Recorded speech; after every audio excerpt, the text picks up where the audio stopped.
clavicular, ¿no? Que hay un desplazamiento. La 4, 5 y 6 ya hay una mayor lesión. En la 4 ya hay un desplazamiento posterior de la clavícula. Si ustedes lo ven de arriba, la clavícula de por atrás se ve así, ¿no? Se va hacia atrás. En la 5 hay un mayor desplazamiento. ¿Por qué? ¿Cuál es la diferencia con la 3? De que acá ya traspasa lo que es la membrana deltotrapezoidal. Y acá sí tiene que ser sí o sí operado, ¿no? Porque está mucho más levantado. Y la 6, la clavícula se va por debajo del coracobraquial. Es muy raro, nunca lo he visto, esto sí, pero este no. Por eso, la clasificación de Roux te aumenta a 3 estadios más lo que es la clasificación de Altman. ¿Ya? Como les mencionaba, el grado 1 y 2, ya sea Roux o Altman, siempre es cabestrío del po hielo por 2-3 semanas y luego el paciente ya va a estar normal. En el 3 va a ser un tratamiento personalizado. ¿Qué significa? Pacientes jóvenes que hacen trabajo manual, electricistas, profesores que levantan el brazo, que son de repente deportistas calificados o otra cosa que quieran de repente seguir trabajando, entonces se les va a operar, ¿no? Es tratamiento quirúrgico. Pero pacientes adultos mayores que de repente no hacen mayor trabajo, solamente el tratamiento es conservador. Puede quedar la deformidad, pero al final el paciente funcionalmente va a levantar el brazo, ¿no? Sin dolor. Como les mencionaba, el 1 y 2 solamente es tratamiento conservador. La 3 ya pueden ser dependiendo del paciente, y cuando ya son 4, 5, 6, sí o sí tienen que ser tratamiento quirúrgico, ¿ya?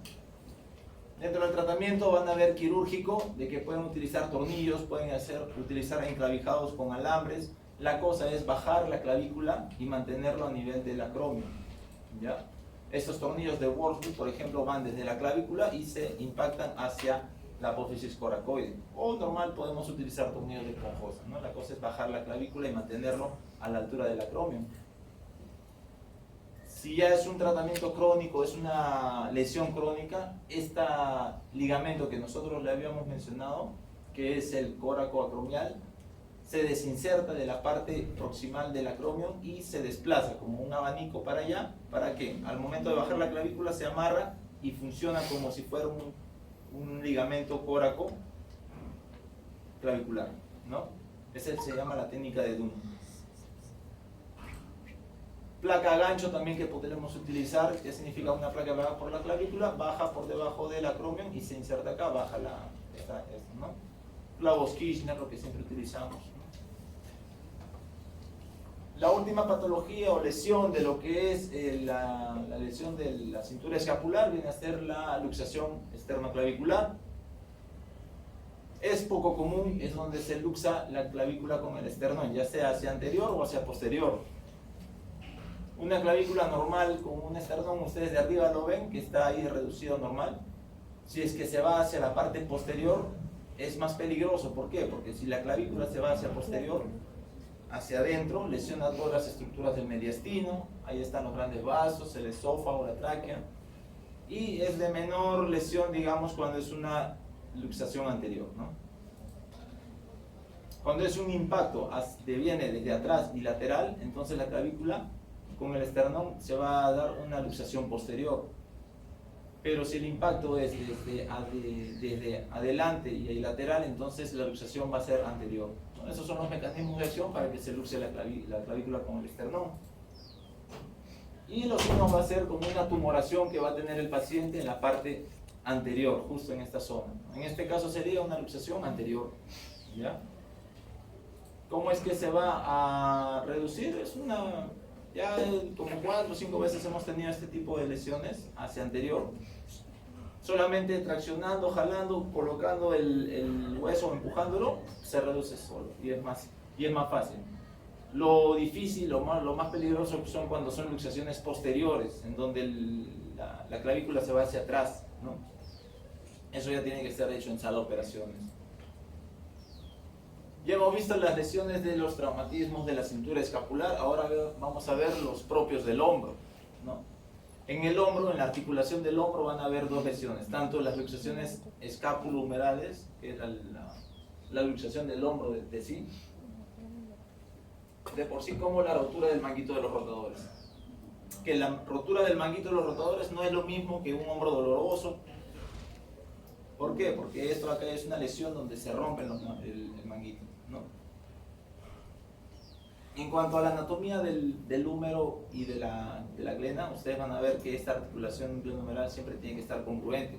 La cabeza del húmero tiene que estar siempre metida en la glena. La glena es como un plato, ¿no? Lo que está alrededor de este plato, digamos, es el ambrum, y ese ambrum le da la concavidad, así como si fuera el acetábulo, le da concavidad para que la glena entre, para que la cabeza del húmero entre, ¿no? Pero de por sí es una de las articulaciones más inestables, por eso es la que mayor se luxa a nivel de todo el cuerpo, ¿no? Y la luxación normalmente siempre se hace la parte anterior, ¿ya? Por definición, la luxación escapulohumeral viene a ser la pérdida de contacto entre estas dos superficies, entre la glena y la cabeza, ¿ya? ¿Cómo es que viene el paciente? Bueno, el mecanismo de acción es que el paciente puede ser de que se cae de atrás, es una rotación externa y el brazo se va hacia atrás, ¿no? Al momento de caerse, el paciente apoya el brazo y la parte del húmero se va hacia adelante. El paciente llega siempre en esta posición, con el brazo en abducción y un poco en rotación externa, y con el otro agarrándose así, ¿no? Ustedes van a verle ahí el signo de la charretera, que es esto de acá, es como una punta que aparece en el hombro, la cabeza se ha metido adentro y la punta aparece, ¿no? Charreteras son esas sombreras antiguas que utilizaban los militares en forma de punta, ¿no? Por eso es que se le dice forma de charretera.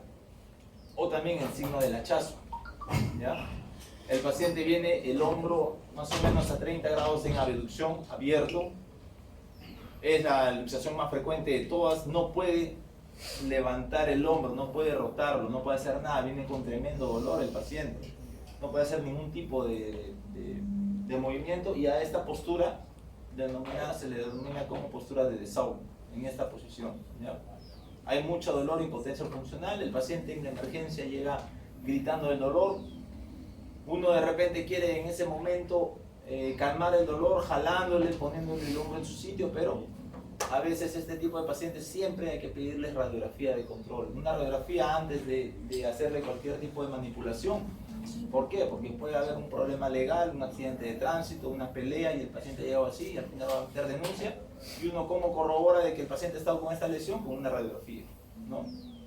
O de repente son pacientes adultos mayores que se han caído, pueden tener ahí una luxación del hombro, pero no solamente es una luxación, es una luxofractura, que por ahí tienen una fractura, uno por buena gente lo jala, lo tracciona y al final lo termina de romper, ¿no? O de repente ya ha venido con una fractura, le toma radiografía de control y se ve ahí la fractura, y el paciente te va a decir, no, usted me lo ha jalado, me lo ha roto, ¿no? Por eso siempre es mejor una radiografía de control. Y está asociada a que un 25% de los casos de una luxación del hombro viene acompañado con una fractura. Este es el signo de la charretera, que es una forma de punta, el signo del hachazo, en la posición de Dessau, que el paciente viene cogiéndose la mano o del miembro que está pintado. Como les mencionaba, siempre en la radiografía se ve hasta un 25% de los casos que puede haber una fractura, ya sea del cuello. ¿Qué cuello es este? ¿Quirúrgico o anatómico? Quirúrgico es este, y el de acá es anatómico. Normalmente, como acá se insertan en el troquín los tendones del manguito rotador, entonces puede haber acá una fractura por avulsión, ¿no? Entonces siempre pedí una radiografía antes y después. La proyección puede ser AP y en axial de escápula, ¿no? Acá se ve siempre, como un 90% son anteriores, se ve hacia la parte anterior, ¿no? Te confirma el diagnóstico, 2 proyecciones, y se tiene que buscar posibles fracturas, como les mencioné. Pueden ser, como les dije, hasta un 95% anteriores. Cada vez que es una lesión o un accidente, una caída, la mayoría son anteriores. Pueden colocarse debajo de la glena, un poco anterior hacia o debajo de la apófisis coracoide, o anterior hacia la acromion. En estas 3 zonas, mayormente en esta zona subcoracoidea, ¿no? Como estaba en la radiografía anterior. ¿Cuándo son posteriores? Posteriores son pacientes que de repente sufren de hipoglicemia, sufren de convulsiones, sufren de alguna descarga eléctrica en donde el hombro hacen una rotación interna fuerte, ¿no? En la radiografía ustedes van a ver que parece normal, pero sí está luxado hacia posterior, ¿no? Y en ese caso la reducción también es mucho más rápida, ¿ya? hacen una rotación interna y ahí también puede haber una avulsión, no del troquíter, sino del troquín. ¿Ya? Porque al hacer una contractura fuerte, una rotación interna, ahí se está contracturando lo que es el músculo, el que está por debajo del, ¿cómo se llama?, de la escápula, ¿no? Subescapular, que se inserta en el troquín. Las superiores son acá, en la parte superior, son raras. Para que haya una fractura, una luxación superior, tiene que romper el acromio, porque para que entre acá tiene que romper esto, ¿no? Y las inferiores son raras. En mi vida he visto 3, 4 casos más o menos, que el paciente llega de repente en esta posición erecta, que significa que esta es la glena, este es el húmero, por debajo se ha metido y entonces el paciente viene así en posición erecta, no puede bajar. ¿Por qué? Porque se ha metido debajo de la glena. Y el paciente al querer hacer esto no puede. Entonces hay que traccionarle, jalarle, hacerle maniobras para que baje y entre ¿cómo se llama?, la cabeza en la glena, ¿no?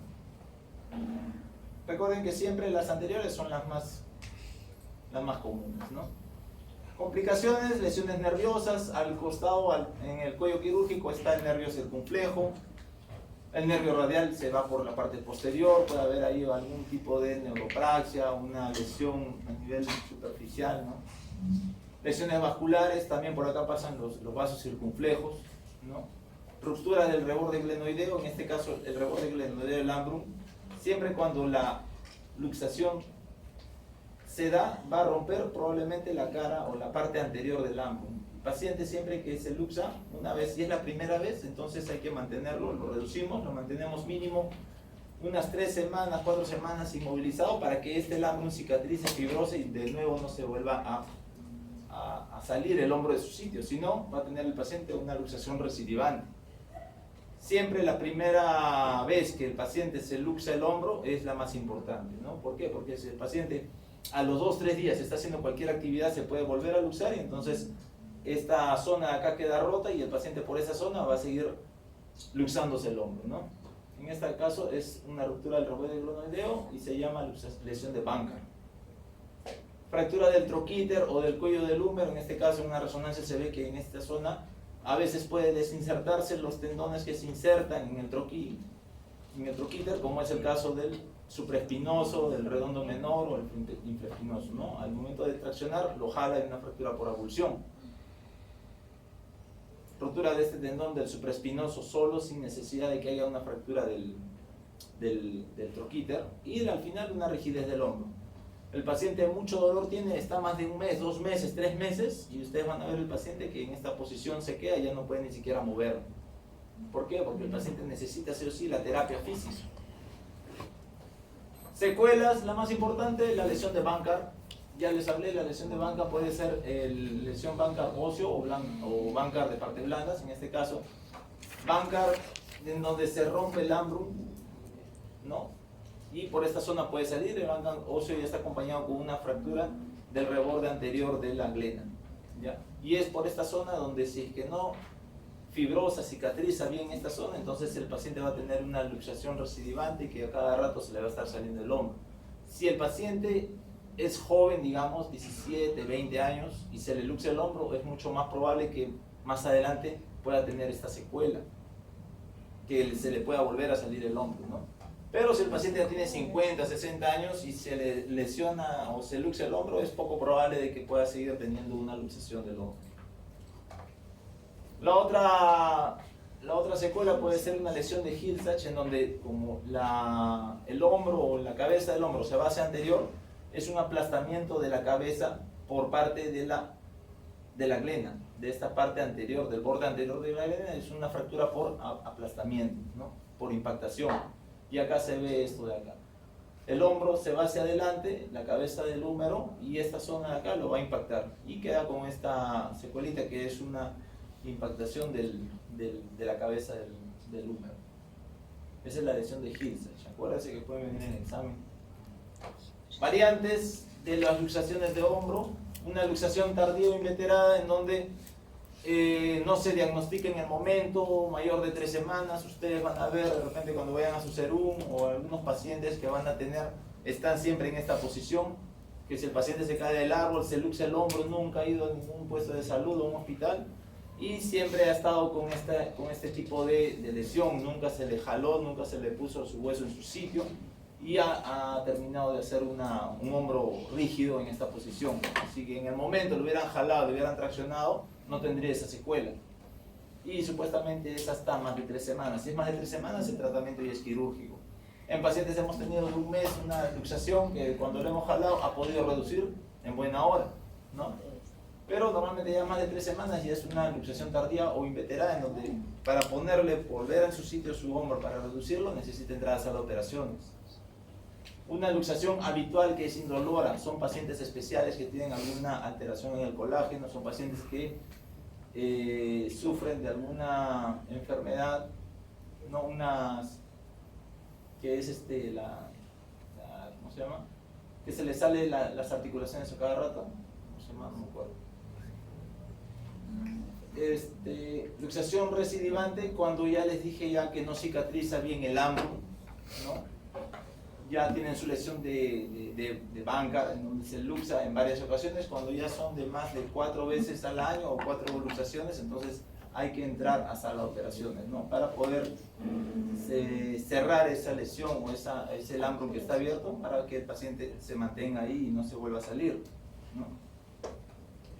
Y una luxación irreducible son pacientes de que al hacerse de todas las maniobras no se logra la reducción. Probablemente hay alguna estructura de partes blandas que está metida dentro de la articulación y el paciente, en el momento que viene a la emergencia, uno le hace todas las maniobras, no puede entrar el hombro en su sitio, ¿ya?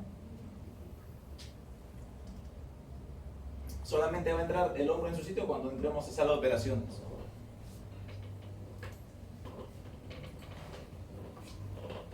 El tratamiento puede ser la reducción, tanto cerrada como abierta. Abierta, ya les dije, cuando son cerradas imposibles, cuando son inveteradas, cuando hay otras lesiones asociadas, como por ejemplo una luxación o una fractura, luxación, eso sí se hace en sala de operaciones, ¿no? Normalmente el 99% de los casos se hace una reducción cerrada en tópico de emergencia, ¿no? Con anestesia o sedación. A veces pacientes que vienen de repente a adultos mayores que no tienen mayor masa muscular, ahí nomás se le pone un poco de lidocaína. De repente algunos que vienen más nerviosos, se vienen con tremenda contractura muscular que no son colaboradores, entonces se le pone un poco de sedante, ¿no? ¿Para qué? Para que el paciente se relaje, porque todo depende del paciente. Si el paciente está muy nervioso o contractura mucho o no suelda, digamos, el hombro, entonces nunca va a poder entrar. Hay que relajarlo al paciente. Tiene que ser un médico experto, saber cómo tratar, qué maniobra hacerle al paciente colaborador, y es mejor en menos de 2 horas, ¿no? Técnicas para la reducción del hombro, son varias, ¿no? La última que se utiliza es el método hipocrático, que significa que uno tiene que colocar su pierna o su pie en la axila y traccionar lo más fuerte que pueda. Eso ya es al final. Cuando no entra siguiendo las demás técnicas, entonces uno a la fuerza trata de meterlo, ¿no? Hasta en 2 ocasiones hemos intentado eso cuando no se ha podido y sí se ha logrado, ¿no? Una tracción fuerte, sostenida en la parte de la axila, ¿no? El talón entra acá. El otro es el método de la sábana, en donde un colaborador ayuda traccionando con una sábana, darle la contra, y el otro jala en esta posición. También puede entrar. La que más utilizamos en emergencia es la maniobra de Kocher, que son 4 pasos. Puede ser un Kocher echado o de repente sentado. Yo lo utilizo más con la silla. La maniobra de Stimson, en donde el paciente está cargando un peso más o menos por unos 15 minutos. Y son movimientos rotatorios, nunca lo hemos usado porque la emergencia tiene que resolverse rápido, no estar media hora ahí esperando, ¿no? Esto se va a venir en el examen, que es la maniobra de Kocher, son 4 pasos. De memoria se la tienen que saber. Que la primera es la tracción, al paciente que está con el hombro luxado, lo tienen que traccionar. Al momento de traccionar, entonces está desimpactando un poco la luxación, el paciente tiene que estar relajado. Luego tienen que hacer la rotación externa. Al hacer la rotación externa, ustedes van a sentir justo el clic. Cuando el paciente se traccione y se rota externamente, entonces la cabeza del húmero entra a la glena. Una vez que ya ha entrado la cabeza en la glena, le hacen la aducción. En la aducción están pegando el codo hacia el cuerpo y al final van a hacer la rotación interna, en donde van a dejarlo así al paciente en esta posición, ¿no?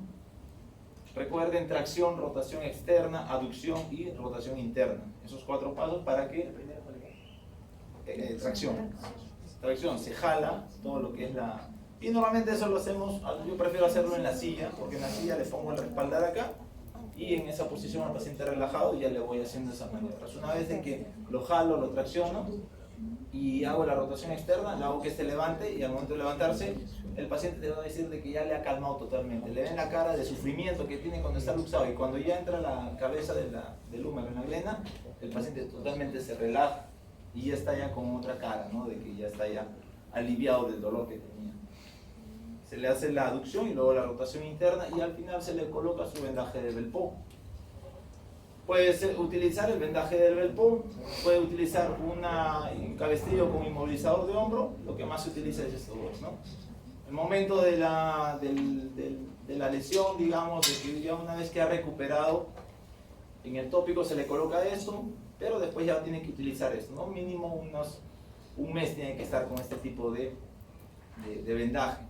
Porque si el paciente de acá a 2-3 días va a estar moviendo el hombro, se le va a poder volver a salir. Por eso se le dice de que para que fibrosis cicatrice tiene que estar con esta posición. En el momento en que el paciente se sale el hombro, rompe estructuras que le dan estabilidad, rompe ligamentos, rompe cápsulas, rompe hasta tendones, que ya no va a estar, digamos, bien firme esa articulación, ¿no? Se tiene que comprobar el nervio circunflejo, la parte vascular. Una radiografía de control es importante para que el paciente sepa que ya está el hombro en su sitio, para que sepa si es que hay alguna lesión asociada, alguna fractura. Inmovilización, como ya les mencioné, el cabestrillo mínimo de unas 3 semanas, un mes, y después ahí mismo movilizarle para que haga una terapia física rápida, si no el paciente va a estar con el hombro rígido. No tiene que hacer ninguna actividad deportiva 3 meses y más o menos ya se va a recuperar a los 3-6 meses, porque al final el paciente puede tener una secuela que es un hombro doloroso, ¿no? Una tendinitis, bursitis, tendinocinovitis, ¿no? Siempre va a lesionar acá el manguito rotador. El vendaje de Belpont, que es en el momento en que se realiza la reducción, con esto está 5 o 6 días, luego ya se cambia ya con un cabestrillo con inmovilizador, ¿no? Como les mencioné, la otra lesión del hombro va a ser rotura del manguito de los rotadores, que es distinta al hombro doloroso, ¿ya? Para recordar qué músculo forma el manguito rotador, el principal, que es el supraespinoso, ¿no? Que sabiendo nomás dónde se inserta, ustedes ya saben la función que cumple. En esta ocasión, acá se ve el supraespinoso en la parte posterior, que está en esta zona, y se inserta en la parte superior del troquíter. Cuando se hace la contracción muscular, entonces el supraespinoso se encarga de la abducción. Abducción hasta los 30-60 primeros grados, ya luego el deltoide es el que lo realiza, ¿no? El infraespinoso y el redondo menor, que están acá, el infra y el redondo menor, se insertan en la parte posterior de la escápula y en la parte media e inferior del troquíter. Cuando hay una contractura, digamos, ¿qué es lo que hace el infra y el redondo menor? Hacen esto, ¿no? Hacen la rotación externa, para allá, para afuera. El subescapular, que está en la parte anterior del plato de la escápula y se inserta en el troquín, hace la rotación interna, ¿no? Solamente sabiendo dónde se inserta los músculos, ya ustedes saben la función que cumplen, ¿ya? Y todos se insertan, digamos, en el troquier o en el troquíter, ¿no? A grosso modo, el síndrome del hombro doloroso puede haber varias causas articulares, periarticulares y extrínsecas, ¿no? Articulares son todas estas, no las vamos a ver, no es nuestro tema. Tampoco las extrínsecas, que pueden ser dolor que se irradia al hombro, puede ser por causa pulmonar, torácica, en el corazón. Nuestra causa va a ser periarticular, pero dentro de las periarticulares tenemos varias, ¿no? En este caso las tendinitis del manguito, tendinitis cálcicas, tendinitis bicipital. Solamente acá lo que nos interesa, la parte de lesión o trauma, es rotura de los manguitos de los rotadores, ¿no? Porque las tendinitis ya es causa ya crónica de un paciente que realiza una actividad, probablemente se ha golpeado y está inflamado. Pero la rotura ya es otro tema, ¿no? ¿Quiénes son pacientes que puedan tener una rotura del manguito de los rotadores? Son pacientes estibadores que cargan peso, enfermeras técnicas que cargan pacientes, deportistas calificados que un movimiento fuerte pueden romper estos tendones, ¿no? O de repente que hacen actividad, ¿no? Carpinteros, mecánicos, etcétera. Causas traumáticas, hay microtraumatismos en pacientes que de repente hacen alguna actividad, ¿no? Que esos microtraumatismos poco a poco están rompiendo y de un momento a otro degeneran el tendón y lo rompen, ¿no? Una luxación de hombro, como hemos hablado, la luxación de hombro puede producir una fractura del troquíter o si no del mismo manguito de los rotadores. En este caso la mayor lesión es del supraespinoso, ¿no? Y los deportistas que levantan, nadadores, lanzadores, en este caso los beisbolistas, ¿no? Que pueden romper agudamente el manguito de los rotadores, ¿no? Hay una forma también de variantes del acromion que ustedes van a ver. Hay acromion tipo 1, tipo 2, tipo 3, que uno es el plano, el tipo 2 es curvo y el tipo 3 es ganchoso. Y estos tipos de acá, mientras es más plano, es menos probable que haya algún tipo de lesión dentro de lo que es acá, donde pasan los tendones, ¿no? Porque si es plano hay mayor espacio, desgarro completo del tipo 1 solamente un 3%. El tipo 2, que es un poco más curvo, que hay menos espacio, hasta un 24% que hagan un desgarro. Y el tipo 3, que es ganchoso, que hay menos espacio, entonces hay mayor probabilidad de que este tipo de acromio rompa los tendones, ¿no? En este caso ya se le hace una acromioplastía donde el paciente entra y se le va rebordando este gancho, se le va sacando, se le va agubiando. ¿Para qué? Para que después haya mayor espacio y el paciente no pueda tener este tipo de desgarros, ¿no? Eso ya lo hacen los especialistas de hombro. ¿Para qué? Para bajar ese gancho que tiene en el acromio y el paciente no tenga esta lesión de los tendones, ¿no? En pacientes jóvenes siempre va a ser por una compresión brusca, un tendón sano, en donde hay un golpe, una tracción, como hemos visto las causas, y en edad avanzada ya son microtraumatismos que de un momento a otro van a tener cambios degenerativos y se puede romper el tendón, ¿no? Diagnóstico siempre, el diagnóstico es con clínica, ¿no? Ustedes le van a hacer la semiología, paciente que tiene NIR positivo.